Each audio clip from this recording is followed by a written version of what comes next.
Welcome, history enthusiasts, to Wikihistory.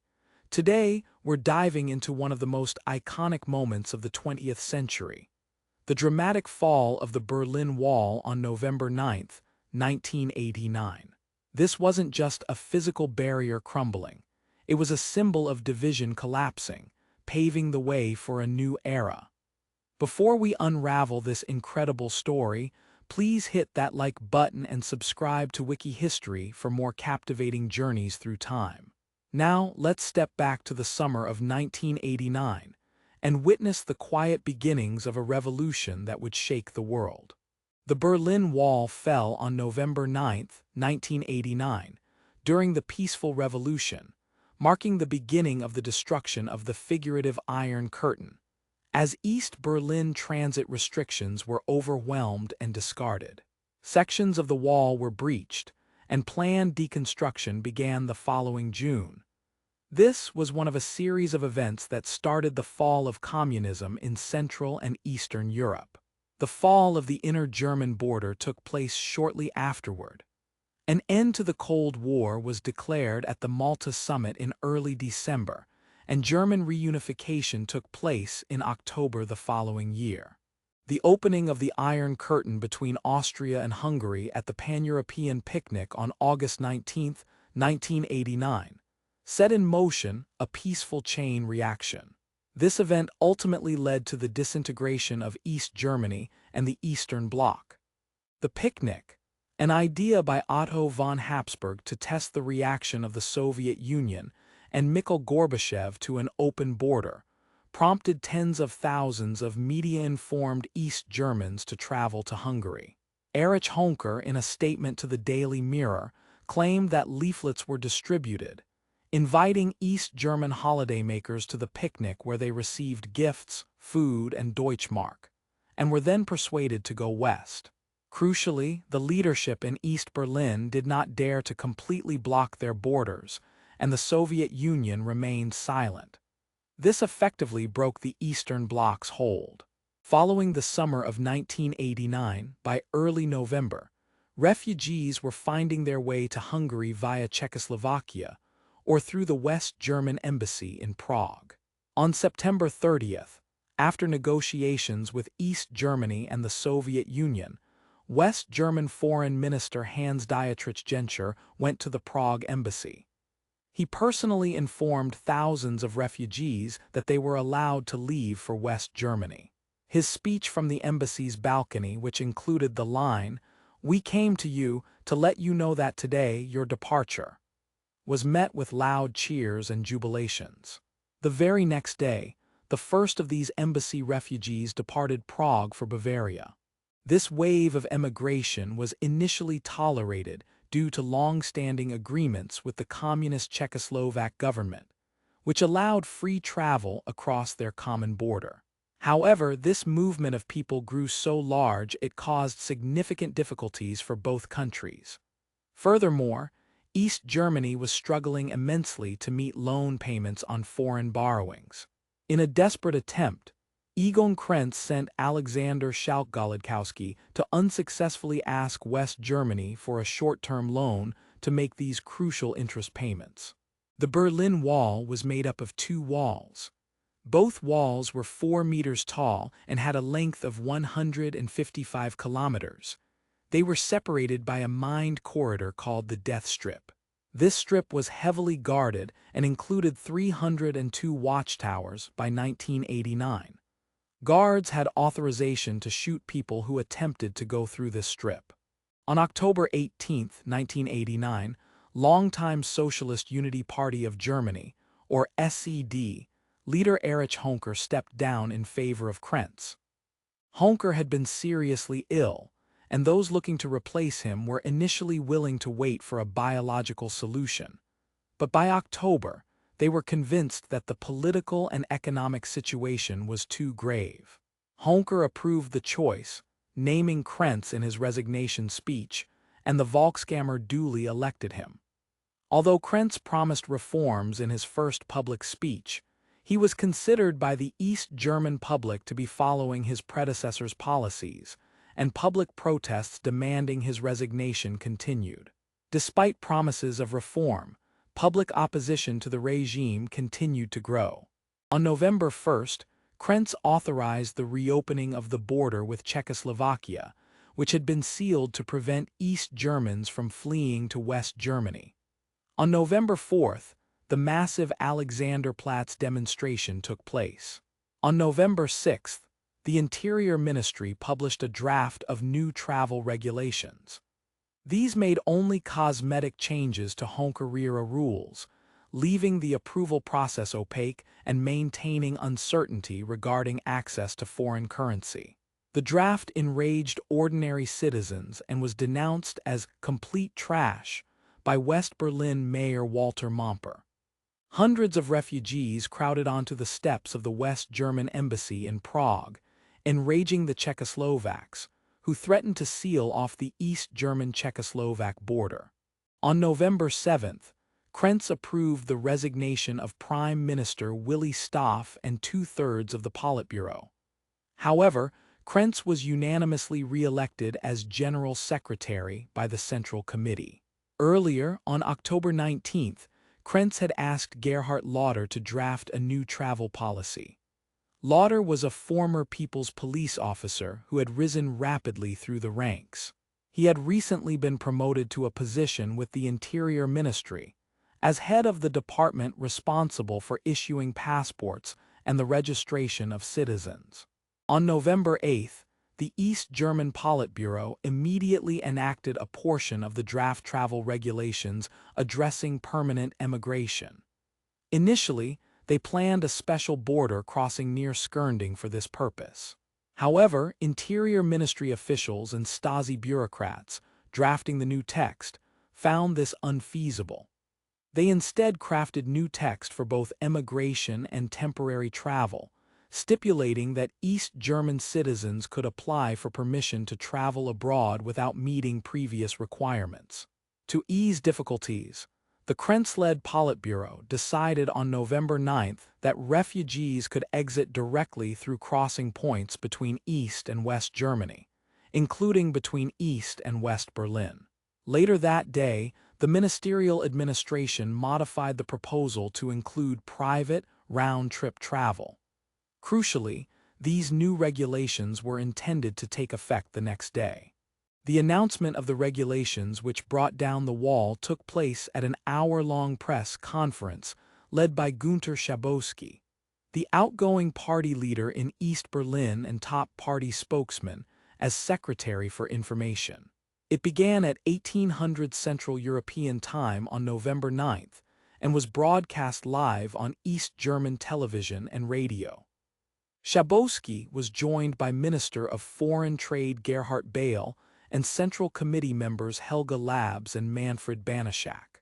Topics included the results of votes at the Central Committee meeting, the surprising removal of Socialist Unity Party of Germany Bezirk First Secretaries Hans-Joachim Böhm and Werner Walde, the party's electoral and press reform plans, and the new travel regulations. Crucially, Schabowski had not been involved in the discussions about the new regulations and had not been fully updated. Shortly before the press conference, he was handed a note from Krentz announcing the changes, but given no further instructions on how to handle the information. The text stipulated that East German citizens could apply for permission to travel abroad without having to meet previous requirements, and also allowed for permanent emigration between all border crossings, including those between East and West Berlin. At 1853, near the end of the press conference, ANSA's Ricardo Amann asked if the draft travel law of November 6th was a mistake. Schabowski gave a confusing answer, then remembered the note he had been given, and added that a new regulation had been drafted to allow permanent emigration at any border crossing. This caused a stir in the room. Amidst several questions, a reporter asked when the regulations would take effect. After a few seconds' hesitation, Schabowski replied, "As far as I know, it takes effect immediately, without delay." This was an apparent assumption based on the note's opening paragraph. As Bale attempted to interject, Schabowski proceeded to read a clause stating it was in effect until a law on the matter was passed. Crucially, a journalist then asked if the regulation also applied to the crossings to West Berlin. Schabowski shrugged and read item 3 of the note, which confirmed that it did. After this exchange, Daniel Johnson of the Daily Telegraph asked what this law meant for the Berlin Wall. Schabowski sat frozen before giving a rambling statement about the wall being tied to the larger disarmament question. He then ended the press conference promptly at 1900 as journalists hurried from the room. After the press conference, Schabowski sat for an interview with NBC News anchor Tom Brokaw, in which he repeated that East Germans would be able to emigrate through the border, and the regulations would go into effect immediately. The news began spreading immediately. The West German Deutsche Presseagentur issued a bulletin at 1904, reporting that East German citizens would be able to cross the inner German border immediately. Excerpts from Schabowski's press conference were broadcast on West Germany's two main news programs that night. At 1917 on ZDF's Hut, and as the lead story at 2000 on ARD's Tagesschau. Since West German channels had broadcast to nearly all of East Germany since the late 1950s and were widely viewed, this is how most of the population heard the news. Later that night on ARD's Tagesthemen, anchorman Hans Joachim Friedrich proclaimed, "This November 9th is a historic day. The German Democratic Republic has announced that, starting immediately, its borders are open to everyone. The gates in the wall stand open wide." Despite the policy of state atheism in East Germany, Christian pastor Christian Führer had regularly met with his congregation at St. Nicholas Church for prayer since 1982. Over the next 7 years, the church's congregation grew, despite authorities barricading adjacent streets, and peaceful candlelit marches took place following its services. The secret police issued death threats and even attacked some marchers, but the crowd still continued to gather. On October 9, 1989, the police and army units were given permission to use force against those assembled. However, this did not deter the church service and march from taking place, which gathered 70,000 people, and in which not a single shot was fired. After hearing the November 9th broadcast, East Germans began gathering at the wall, at the 6 checkpoints between East and West Berlin, demanding that border guards immediately open the gates. The surprised and overwhelmed guards made many hectic telephone calls to their superiors. At first, they were ordered to find the more aggressive people and stamp their passports with a special mark, effectively revoking their citizenship. However, this still left thousands demanding to be let through, as Schabowski said, "We can." It soon became clear that no one among the East German authorities would take personal responsibility for issuing orders to use lethal force. Thus, the vastly outnumbered soldiers had no way to hold back the huge crowd of East German citizens.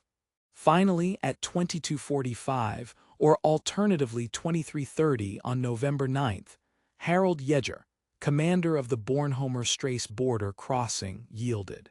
He allowed guards to open the checkpoints and let people through with little or no identity checking. As the East Germans swarmed through, they were greeted by West Germans waiting with flowers and champagne amidst wild rejoicing. Soon afterward, a crowd of West Berliners jumped on top of the wall and were soon joined by East German youngsters.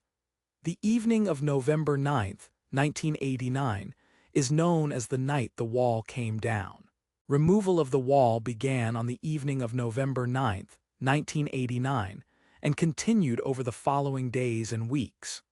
People nicknamed Mauerspecht, or wallpeckers, used various tools to chip off souvenirs, demolishing lengthy parts in the process and creating several unofficial border crossings. During the season holidays, this became a sort of international action. People from all over the Western world went to West Berlin, and local youth provided a range of appropriate demolition tools. Television coverage of citizens demolishing sections of the wall on November 9th was soon followed by the East German regime announcing 10 new border crossings, including the historically significant locations of Potsdamer Platz, Glienicke Brücke, and Bernauer Straße. Crowds gathered on both sides of these historic crossings, waiting for hours to cheer the bulldozers that tore down portions of the wall to reconnect the divided roads. While the wall officially remained guarded at a decreasing intensity, new border crossings continued for some time. Initially, the East German border troops attempted repairing the damage done by the Wallpeckers. Gradually, these attempts ceased, and guards became laxer, tolerating the increasing demolitions and unauthorized border crossing through the holes. The Brandenburg Gate in the Berlin Wall was opened on December 22, 1989. On that date, West German Chancellor Helmut Kohl walked through the gate and was greeted by East German Prime Minister Hans Madrau. West Germans and West Berliners were allowed visa-free travel starting December 23.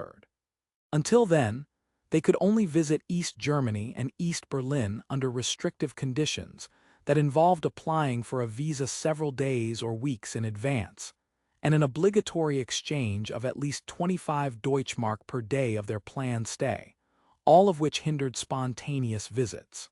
Thus, in the weeks between November 9 and December 23, East Germans could actually travel more freely than Westerners. On June 13, 1990, the East German border troops officially began dismantling the wall, starting in Bernauer Straße and around the Mitte district. From there, demolition continued throughout the city of Berlin until December 1990. According to estimates, a total of around 1.7 million tons of building rubble was produced. Unofficially, the demolition of the Bornholmer Straße crossing began due to railway construction work. This massive undertaking involved 300 German Democratic Republic border guards, and after October 3, 1990, 600 pioneers of the Bundeswehr. They were equipped with 175 trucks, 65 cranes, 55 excavators, and 13 bulldozers. Virtually every road that was severed by the Berlin Wall, every road that once linked from West Berlin to East Berlin, was reconstructed and reopened by August 1, 1990. In Berlin alone, 184 kilometers of wall, 154 kilometers of border fence, 144 kilometers of signal systems, and 87 kilometers of barrier ditches were removed. What remained were 6 sections that were to be preserved as a memorial. Various military units dismantled the Berlin and Brandenburg border wall, completing the job in November 1991. Painted wall segments with artistically valuable motifs were put up for auction in 1990 in Berlin and Monte Carlo.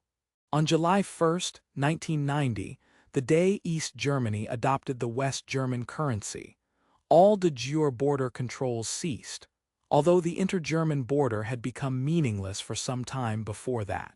The demolition of the wall was completed in 1994. The fall of the wall marked the first critical step towards German reunification, which formally concluded a mere 339 days later on October 3, 1990, with the dissolution of East Germany and the official reunification of the German state along the democratic lines of the West German Basic Law. French President François Mitterrand and British Prime Minister Margaret Thatcher both opposed the eventual reunification of Germany, fearing potential German designs on its neighbors using its increased strength. In September 1989, Margaret Thatcher privately confided to Soviet General Secretary Mikhail Gorbachev that she wanted the Soviet leader to do what he could to stop it. Thatcher told Gorbachev, "We do not want a united Germany. This would lead to a change to post-war borders, and we cannot allow that because such a development would undermine the stability of the whole international situation and could endanger our security." After the fall of the Berlin Wall, Mitterrand warned Thatcher that a unified Germany could make more ground than Adolf Hitler ever had and that Europe would have to bear the consequences.